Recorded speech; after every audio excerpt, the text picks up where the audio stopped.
Hello everybody and welcome to another one of our training videos. As you know by now, in these videos we've been looking at different aspects of leadership. So what the leadership traits are, the leadership qualities, leadership skills, how to become a better leader. And maybe you're not a leader today, but you want to be.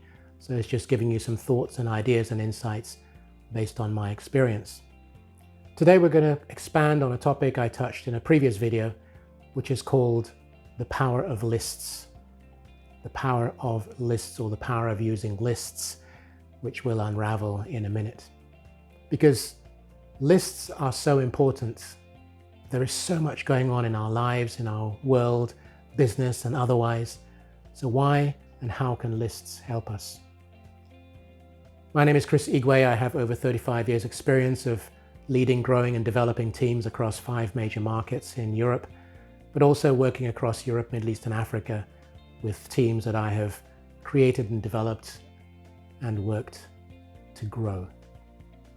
Now, if you're familiar by now, then I always invite you to like, comment, share, and of course, subscribe to the channel so you know when other videos are becoming available and you don't miss out on anything. Lists. Lists is an interesting conversation because there are some people who don't believe in it. I'll be open and upfront with you about that.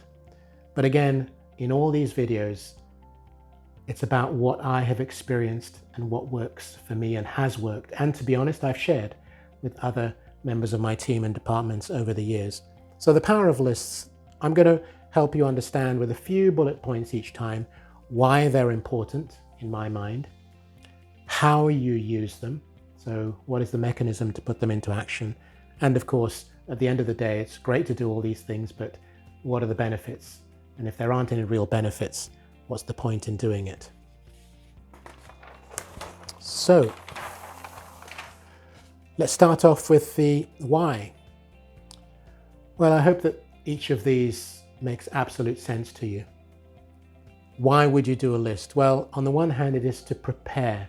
It is preparation. And I'll come to the how in a minute. It's about preparation of whatever it is that you want to do, the task, the objective that you want to achieve. It's about planning, so phasing the planning side. And I've mentioned this before, but not everybody thinks in a structured, linear fashion. There are all sorts of people on this planet. Some are incredibly creative, for whom maybe a list is just, it's going to be impossible for them or very hard. There are those who, perhaps like me, a civil engineer, very linear thinker, although I've got the creative side over the years, I've developed that as well. But I know steps and how to build them. So for some people it's easier, for others it isn't. So you need to have the planning in terms of times and how you do it. Structure. Okay, it brings structure to what you're doing, structure to your morning, your afternoon, your week, your day, your whatever. And it allows you to organize.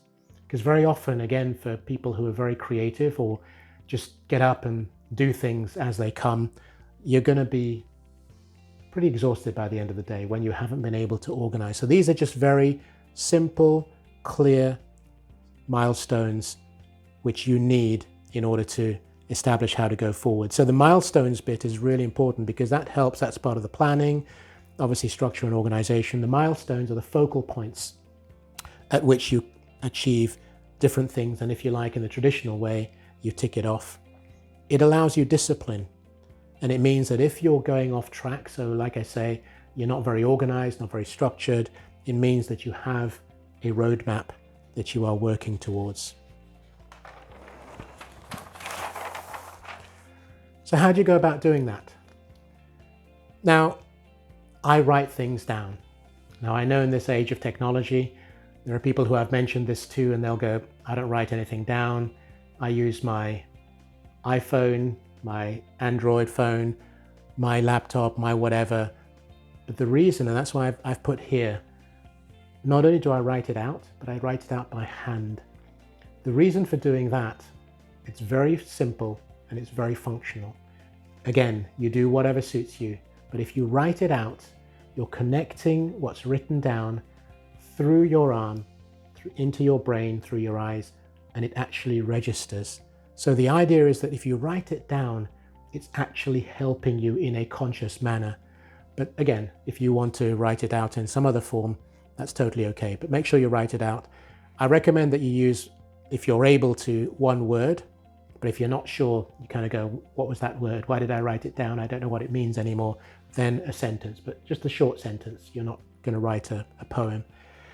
When you write it, you write for a day. So the items that you're going to work on, 1 day, 1 week, 1 month, 1 year. You can even break it down into 3 months or 3 years as you wish. I recommend a maximum of 6 items per day, week, month, whatever, so that you don't get overwhelmed. So whatever the items are, you put them down. But then I recommend also you put them in categories.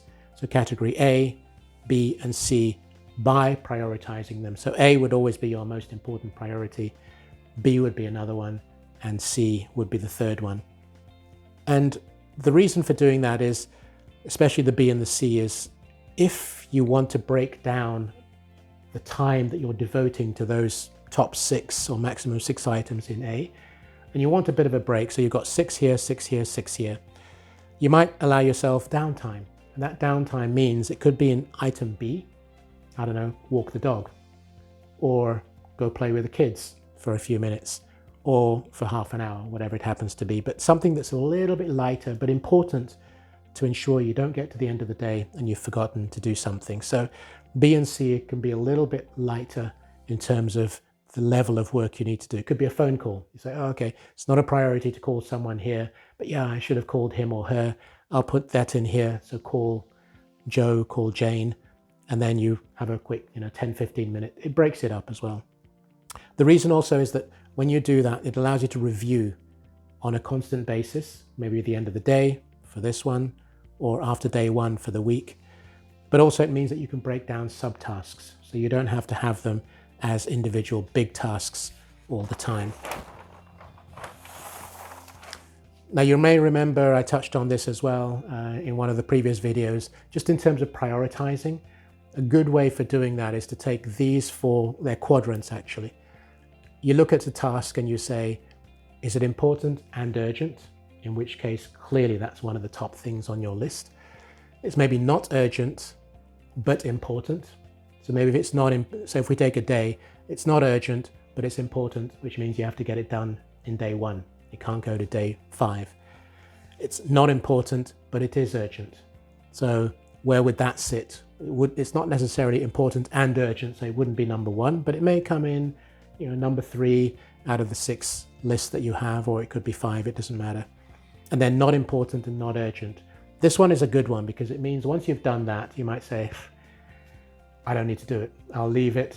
Ideally, you delegate this. So it's the sort of thing you give to your PA or you give to someone else to do, or you just bin it as not important. For example, an email. Yeah, you thought, well, I might read that email or I might read that report. It could be interesting, but at the end of the day, it doesn't change your world, so you delete that. So that's just in terms of prioritizing. So what are the benefits? Well, the benefits, there are many which are appropriate, but I've picked a few. On the one hand, it's stress reduction. So it means that once you have a list or your roadmap, it takes away the pressure because you know that you're working towards a schedule. It gives you a clear roadmap, whether it's the day, the week, or the month. It's just a roadmap that allows you to navigate the complex storms, because bear in mind that whatever you do as a leader, there's always going to be something that comes and throws you a curveball during the day or during the week.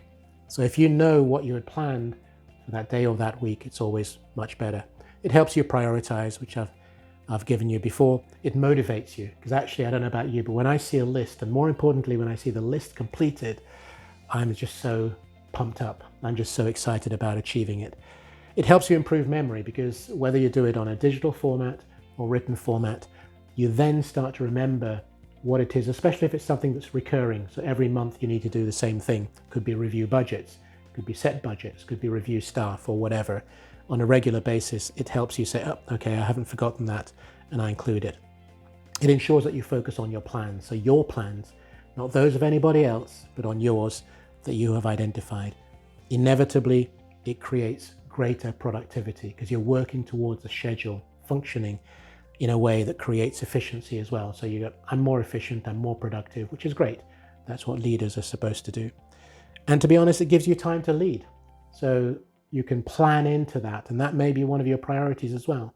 Priority A is leading somebody or other, someone you need to meet, focus, address something, and get them to work on that.